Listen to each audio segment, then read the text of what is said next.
नमस्कार, मैं हूं माधुरी। आप देख रहे हैं वागड़ वार्ता 91। वागड़ वार्ता 91 में आपका स्वागत है। प्रदेश और संभाग की ताजा तरीन खबरों से अपडेट रहने के लिए आज ही हमारे चैनल को सब्सक्राइब कर ले और बेल आइकन को जरूर दबाएं।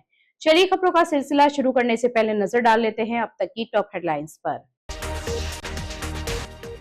युवक पर बदमाश ने किया धारदार हथियार से हमला, लूट की नीयत से वारदात को दिया अंजाम।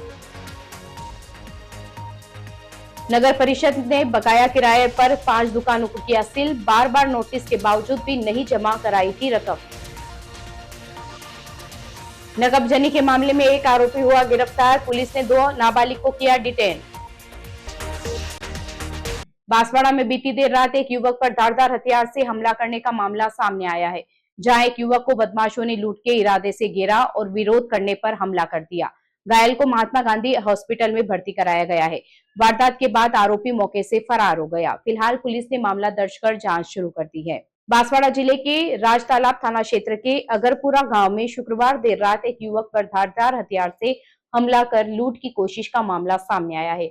घटना रात करीब 11:30 बजे की बताई जा रही है, जब रजनीश पंचाल अपने घर के पास मौजूद था। पीड़ित रजनीश पंचाल ने बताया कि इसी दौरान कुछ अज्ञात बदमाशों ने उसे घेर लिया और उससे लूटपाट करने की कोशिश की। जब उसने इसका विरोध किया तो आरोपियों ने धारदार हथियार निकालकर उस पर हमला कर दिया। हमले के दौरान रजनीश ने खुद को बचाने का प्रयास किया, लेकिन इस कोशिश में उसके दोनों हाथों पर गंभीर चोटें आई। वारदात को अंजाम देने के बाद सभी हमलावर मौके से फरार हो गए, जिससे इलाके में दहशत का माहौल बन गया। घायल अवस्था में ही रजनीश किसी तरह राजतालाब थाने पहुंचा और घटना की जानकारी पुलिस को दी। इसके बाद परिजन उसे तुरंत महात्मा गांधी हॉस्पिटल लेकर पहुंचे, जहां उसका उपचार जारी है। फिलहाल घटना को लेकर स्थानीय लोगों में चिंता का माहौल है।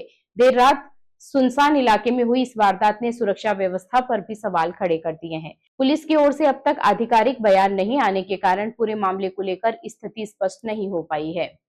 डूंगरपुर नगर परिषद ने बकाया दुकान किराया वसूलने के लिए सख्त कदम उठाते हुए 5 दुकानों को सील कर दिया है। यह कार्रवाई उन किराएदारों के खिलाफ की गई जिन्होंने लंबे समय से किराया जमा नहीं कराया था। परिषद का कहना है कि कई बार सूचना और नोटिस देने के बावजूद भुगतान नहीं हुआ। अब परिषद ने साफ कर दिया है कि बकाया वसूली के लिए आगे भी ऐसी कार्रवाई जारी रहेगी। डूंगरपुर नगर परिषद ने बकाया किराए की वसूली को लेकर सख्त रुख अपनाते हुए बड़ी कार्रवाई की है। परिषद ने जिम के बाहर स्थित 5 दुकानों को सील कर दिया, जिनके किराएदार लंबे समय से किराया जमा नहीं कर रहे थे। सील की दुकानों में दुकान नंबर 1 अनिल और दीपक, दुकान नंबर 7 अनिल कुमार, दुकान नंबर 8 लाल शंकर, दुकान नंबर 9 अनिल पारिक और दुकान नंबर 10 कमला की बताई जा रही है। नगर परिषद के अधिकारियों ने बताया कि संबंधित किराएदारों को कई बार फोन के माध्यम से बकाया किराया जमा कराने की सूचना दी गई थी। इसके अलावा उन्होंने विधिवत नोटिस भी जारी किया था, लेकिन इसके बावजूद किराया जमा नहीं कराया गया। बार बार चेतावनी के बावजूद भुगतान नहीं होने पर परिषद ने कार्रवाई करते हुए दुकानों को सील कर दिया है। इस कदम के बाद अन्य किराएदारों में हड़कंप मच गया। नगर परिषद के अधिकारियों का कहना है कि बकाया राशि की वसूली के लिए आगे भी इसी तरह की सख्त कार्रवाई जारी रहेगी। साथ ही संबंधित दुकानदारों के खिलाफ कानूनी प्रक्रिया भी शुरू की जाएगी। परिषद ने सभी किराएदारों से अपील की है कि वे समय पर किराया जमा कराए, ताकि इस प्रकार की कार्रवाई से बचा जा सके। बांसवाड़ा पुलिस ने नकबजनी के एक मामले का खुलासा करते हुए एक आरोपी को गिरफ्तार किया है, जबकि 2 नाबालिगों को डिटेन किया गया है। यह वारदात 22 फरवरी की रात में हुई थी, जहां घर में घुसकर मोबाइल और नकदी चोरी की गई। पुलिस ने मुखबिर और तकनीकी जांच के आधार पर आरोपियों तक पहुंच बनाई और चोरी का सामान भी बरामद किया। बांसवाड़ा जिले के अंबापुरा थाना क्षेत्र में पुलिस ने नकबजनी के मामले में बड़ी सफलता हासिल करते हुए एक आरोपी को गिरफ्तार किया है। 2 नाबालिगों को डिटेन किया है। यह वारदात 22 फरवरी की रात नवाखेड़ा भूरी घाटी में हुई थी, जब पीड़ित नारायण के घर में घुसकर चोरी की घटना को अंजाम दिया गया था।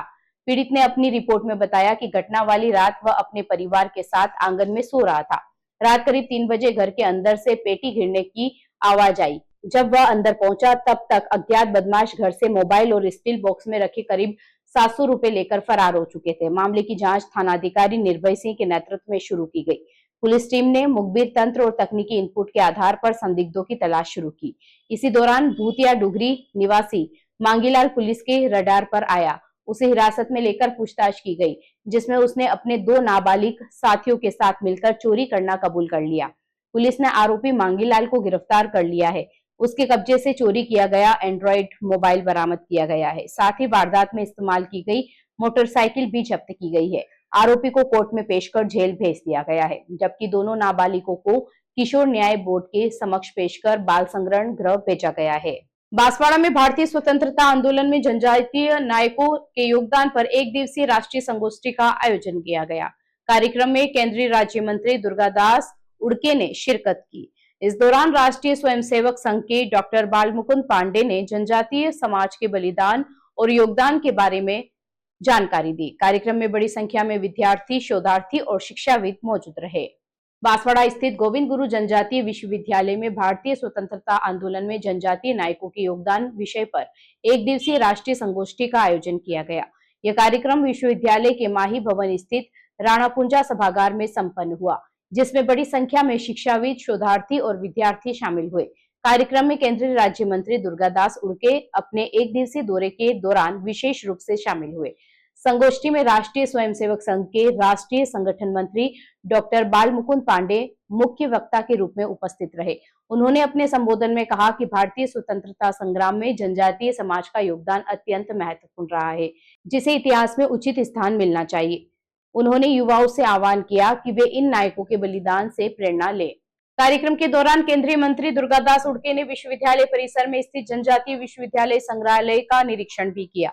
उन्होंने वहां प्रदर्शित जनजातीय संस्कृति, परंपराओं और इतिहास से जुड़ी सामग्री की सराहना की और जानकारी ली। कार्यक्रम की शुरुआत में विश्वविद्यालय के कुलपति प्रोफेसर केशव सिंह ठाकुर ने केंद्रीय मंत्री का स्वागत करते हुए संगोष्ठी की रूपरेखा प्रस्तुत की।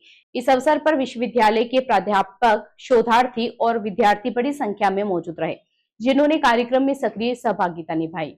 चलते चलते फिर नजर डालते हैं आज की टॉप हेडलाइंस पर। युवक पर बदमाश ने किया धारदार हथियार से हमला, लूट की नीयत से वारदात को दिया अंजाम। नगर परिषद ने बकाया किराए पर 5 दुकानों को किया सील, बार बार नोटिस के बावजूद भी नहीं जमा कराई थी रकम। नकबजनी के मामले में एक आरोपी हुआ गिरफ्तार, पुलिस ने 2 नाबालिग को किया डिटेन। अपने स्मार्टफोन पर प्रदेश भर की खबरों से अपडेट रहने के लिए आज ही हमारे चैनल को सब्सक्राइब कर ले और बेल आइकन को जरूर दबाएं। फिलहाल इस बुलेटिन में इतना ही। अब दीजिए इजाजत माधुरी को। आप बने रहिए वागड़ वार्ता 91 के साथ। नमस्कार।